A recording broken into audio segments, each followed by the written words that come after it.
And this morning, the biggest impact from this ice storm is on the roads. We've seen dozens of wrecks across the state with that last round of sleet and freezing rain yesterday. And highway crews are once again trying to get ahead of round 3 later tonight. Back with us is Dave Parker, spokesperson for RDOT. And Dave, I know we talked about an hour ago, trouble spots we were seeing at 5. Anything changed in the last hour to 6 o'clock?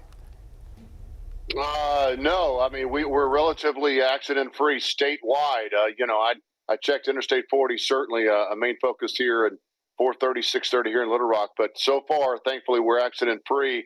Doesn't mean the conditions are fantastic and you need to get out there. We're handling the primary routes pretty good. We'll hit some of the secondary routes this morning as we have this lull before the second wave of precipitation comes in. But that's what we're getting ready for right now is the second, third, whatever wave that's coming in this afternoon. Dave, we know you've been through storms like this before, so you know the drill. I didn't get to ask you last time. For drivers, what is the biggest risk? Is it the overpasses, the bridges, the slush, the black ice? What would you say your best advice for driving is, especially braking? Sure. I mean, any higher elevation, and here in Little Rock, you know how it's rolling, especially West Little Rock.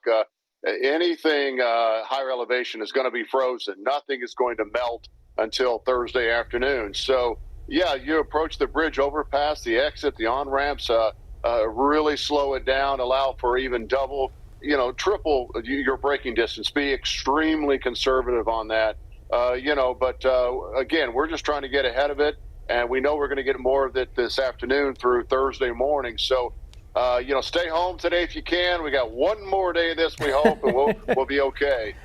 Oh, we got to get through one more round, too. And again, that's the big message. Stay home if you can. Some folks can't. They have to go to work. So as far as those scouts you have that drive the roads, dispatch the salt and the sand trucks, how does all that work?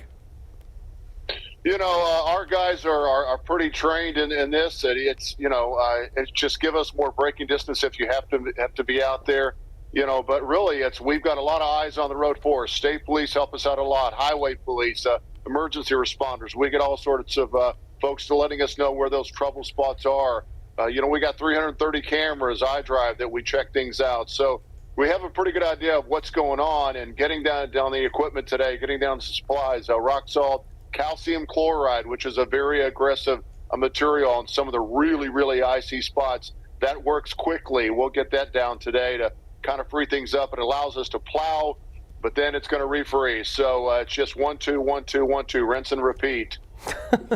Let's get it done, Dave. One more round. Thanks so much for joining us this morning. We so much appreciate it. Dave Parker with RDOT this morning. That's right. And as you heard, crews are working to keep those main roads safe for everyone. Now, those side streets are what many of us have to keep on our radar. And Wake Up Central's Michaela Johnson joins us live from Bryant with a check on how things are looking in Saline County. Michaela? Hey there, Hayden and Karen. We're here in Bryant, like you said, and I-30 is just behind me. And I have to say, our trip here went relatively smoothly. We didn't really come across anything too bad. You could see that there was some salt brine on the roads, but again, very clear. We really didn't run into any issues until we started to exit I-30. That's whenever you really see some of those ice patches on those back and side roads. Now, of course, we started out in the metro and things were relatively clear there, but like y'all said, it's the side and back streets that you're going to want to keep an eye on as crews focus on the main roads because those see more traffic. Now, here's a look at what some of those roads looked like last night. Some roads definitely looking better than others, but those ice patches are visible, and with temperatures not expecting to come above freezing until later this week, they're not likely going anywhere just yet. You can also see some cars taking a curve and hill. They start to slide because of that. They go a little too fast. These ice patches on back roads tend to stick around